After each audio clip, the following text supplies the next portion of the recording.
Hi, I'm Daniel Berman from Cedars-Sinai Medical Center, where I'm head of cardiac imaging. I'm here at the 21st Annual World Congress on Heart Disease. This has been an outstanding meeting, and it's principally because of the ability to interact with the leaders in cardiology from around the world. The opening lecture at this meeting was simply outstanding, where Dr. Brownwald gave us a state-of-the-art lecture on one of the most important growing concerns in heart disease, and that is how we manage patients with heart failure. My talk at the 21st annual meeting dealt with cardiac imaging in guiding the decisions about who needs to go to the cath lab. I talked specifically about CT and PET scanning. About CT, what's important is to recognize that this is a technique that measures multiple aspects of coronary artery disease in a way that no other non-invasive technique does. It detects accurately coronary stenosis, which is highly predictive of outcome.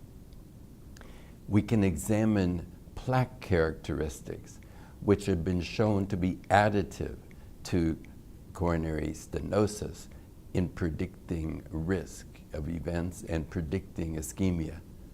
These plaque characteristics of positive remodeling and lipid density can now be automatically quantified from a CT scan. In addition, CT can provide direct information regarding the likelihood of having an abnormal fractional flow reserve, or FFR, in the cath lab using a new non-invasive test called FFR-CT, done at rest without any additional testing on the patient. With this method, you can better select the patients who need to go to the cath lab. You increase the frequency of finding obstructive disease in the cath lab and dramatically reduce the frequency of normal cath findings. In certain patients, particularly those with known coronary artery disease, CT is less valuable. And this is an area where PET scanning is extremely useful.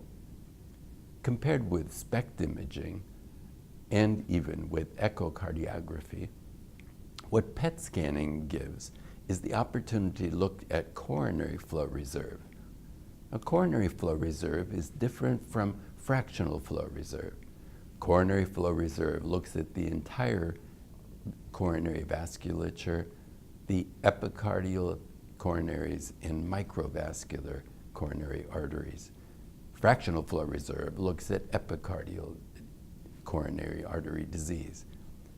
With the measurement of coronary flow reserve by PET, it's possible to detect the presence of diffuse microvascular disease, which adds to epicardial disease in predicting outcome.